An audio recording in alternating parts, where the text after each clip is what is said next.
This video is going to give you everything you need to know to write an incredible email every time, whether it's for a client or for your own business.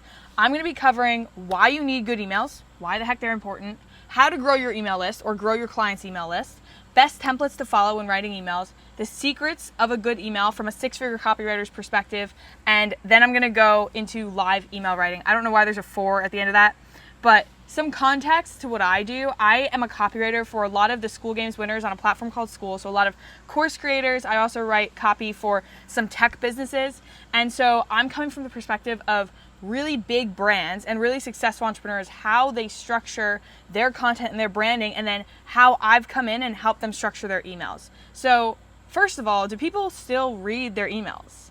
People seem to think that emails are like this thing of the past and that everyone just uses text now. But I don't know about you, I check my email like 5 times a day. You might not check it 5 times a day, but I guarantee if you see an email come through from certain people, you're gonna open that email. And most people are checking their email at least once to twice a day.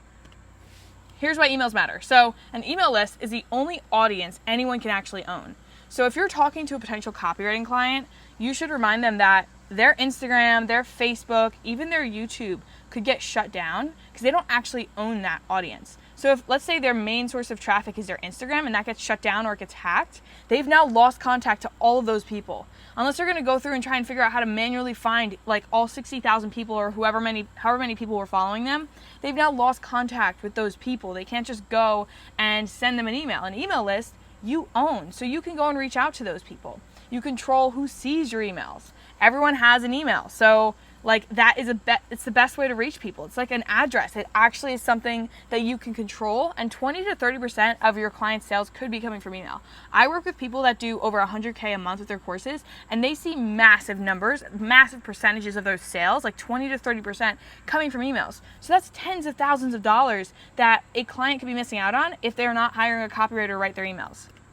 All right, so now let's get into how to grow your email list. This is really good information to have as a freelancer, even if you're not going to be building out the funnels for them to grow their email list, just to give your client some helpful value, some information that they can use to create a better funnel, create better systems. So you want to add value to an audience. Let's say it's on Instagram or something. Something that I've seen a lot of my clients that I work with do is create these freebies that they then give to their audience on Instagram or Facebook or TikTok, wherever. And in order to do that, the client has to click this link that takes them to an opt-in, and they'll get like a free guide or a free list, like top 5 things that help me succeed in whatever niche industry that client is working in. And so you can create free guides, videos, valuable content, and then just give it away. And in exchange, you collect that person's email through an opt-in form, and then build trust with that person, with that new email, through the welcome series. All right, now let's talk about welcome emails. What do? All right, so they set expectations, first of all. You're going to start a welcome email by letting that person know how often they're going to hear from you, what you're going to be sending them, etc. And you're building trust with them. You really want to establish yourself as someone that gives value, someone that they can kind of predict what they're going to get when they open that email, so that they actually get excited when they see your name pop up in their inbox. Imagine that. And then you're going to train your list. You're training them to click on the links that you send them. You're training them by actually making it a valuable resource that's on the other side of that link. So that then when you finally have an ask or a hard CTA, they trust you. They're used to clicking the links that you send them, so they're going to click that link and they're way more likely to buy from it. All right, getting into email templates. This is going to make your email writing process much more streamlined. The key is to know your audience, the way they talk, what their pains are, and why they need your solution or your product. All right, these are the 3 email templates. There's way more, but these are the 3 ones I use most often. And I'm going to talk about a 4th one as well. DIC stands for disrupt, intrigue, and click. So you want to disrupt that scroll. It's hard to do because you've got competition with TikTok, with their friends sending them reels on Instagram, with the text messages, with the TV. Everything in their life is pulling for their attention. And we live in this economy where like attention is really the most valuable thing. So as a copywriter, you're getting paid to basically just capture the attention of your client's audience. Okay, so that's number 1, is you want to disrupt whatever is going on in their life with like a crazy subject line or just a really good hook, and then intrigue them in the body of that email, and at the end, get them to click. So that's the DIC format. ADA stands for attention, interest, desire, and action. Similar. So you're getting their attention, building the interest, creating desire, and then promoting an action that they're going to take with all that value you just gave them in the email. PAS stands for problem, agitate, solution. So let's say you're a weight loss coach. You're going to talk about the problem of being overweight or the problem of not fitting into your jeans. You're going to really agitate that problem, get into the weeds of it, really relate to that person in those shoes, and then present a solution to them. Your weight loss program or like this recipe or whatever the solution is. Getting into the email secrets. These are the things that I've picked up from working with six-figure clients. Catch people's attention, not just once, but constantly. Because of the attention economy we live in, it's not enough to just have a good subject. Your email subject has to catch their attention to make them read the preview text, which gets them to read the first sentence of your email, which gets them to read the second, the third, and so on till they finally click at the end. And every sentence has to lead to the next. You do that with multiple hooks. Use as little words as possible because you want to keep things simple. The way I do this is I'll write a full email. I'll just kind of brain dump on a page, and then I will go back to it and write it in half the words, which is really hard. And then I will leave it again and go back to it and write it in half the words again. So let's say it starts off, it's 400 words. You come back, you write it in 200. You leave it, you come back, you write it in 100. That is a tough process. Like, it really forces you to make sure every single sentence earns its place on that page, but it allows you to create this email that is just like really punchy, really engaging, really interesting, and there's no fluff. It's just purely to the point, but it's still fun, it's still interesting. And then at the end, you want to have a call to action, okay? And throughout every piece of content you create, you want to be adding value in some way. People have to be excited when they see your name pop up in their inbox. And when you know their struggles and you're able to relate to their problems, you're not stingy about helping them, so you're actually giving them free value, then you're going to have the blueprint for nurturing an audience. And they're actually going to trust you because they're going to see your name and they're going to think about all the times you've added value to their life. They're actually going to open your email and they're going to take action. When you finally have like a hard pitch CTA in an email, they're actually going to buy because they've built all this trust with you. They see you as someone that's given all this free value away. So then now when you have something you're charging for, if your free value is so much, is this good, then how much better must your paid value be? And so that's the mindset that you want to kind of take on as a copywriter. And you want to relate to your reader. So especially if you're talking about a problem, you want to relate to like that low point that they're at right now. And you can do that really well with stories. You paint the picture of their current struggle and show the dream outcome and present yourself as the bridge. All right, now for live email writing. All right, don't judge the amount of tabs that I have open. I'm going to get started here writing an email for one of my clients. His name's Max Pearson. And his offer is basically, I'll help you launch your school community to create a profitable online community. And so I wrote a whole list of problems. What I did was I went on to his free community and just from my own experience as a community builder, like went through and came up with a list of 22 problems that his audience or objections that his audience would have in starting a community. Okay, so starting off, I'm going to write an email about problem one, which is that a lot of people don't feel qualified to teach a course. So problem, I'm writing it out, don't feel qualified to teach a course. Okay, solution is, I thought my phone just turned off. You don't need to be an expert. I like to just write this out sometimes before writing the meat of the email. Now, subject will probably change, but I just want to give like a rough idea, and then I usually go back and I change the subject after having like written the content of the email. So I actually think subject you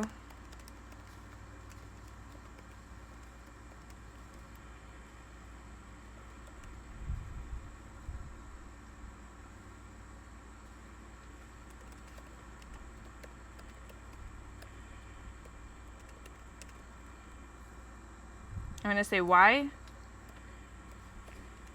you are an expert and didn't know it. And then writing the actual email. I have been creating courses for years. And now I'm going to overcome some objections about courses. And no. Not the expensive, scammy, out-of-date courses you see promoted across social media. Okay, I want to overcome every objection that's going to cross their mind when they hear the word course. I actually don't have a high ticket offer, and I don't keep all my information behind paywalls. Rather, I give it away for free.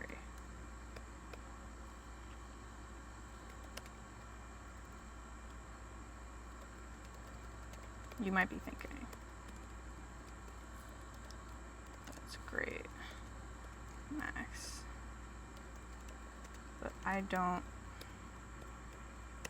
have anything to give. You're wrong. No one has lived your life. You have something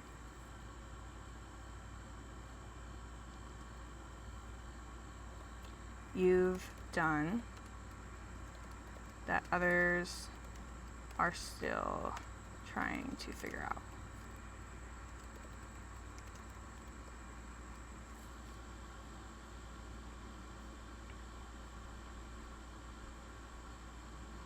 I'm just putting those in bold so I can kind of get a feel for how long this email is. Okay, you have something you've done that others are still trying to figure out. For example,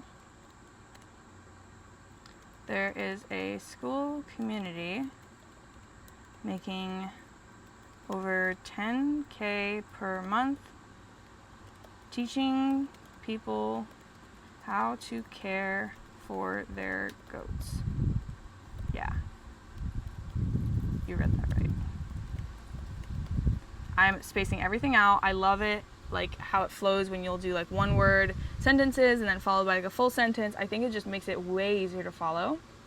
You read that right. Oh, I spelled it. Apparently don't need to know how to spell to be a copywriter. Okay, there's a school community.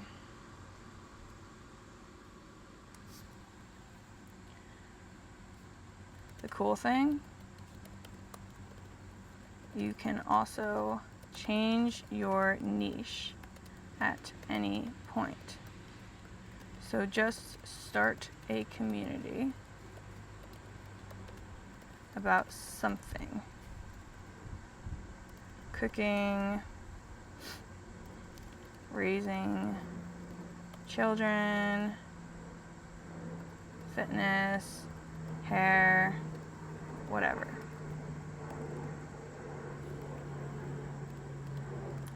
And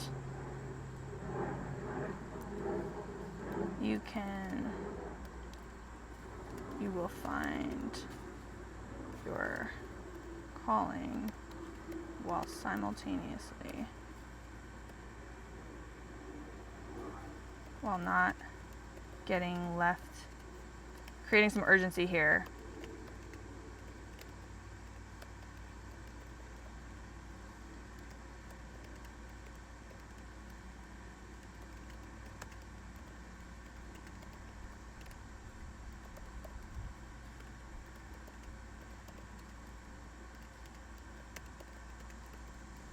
Want help setting up your community?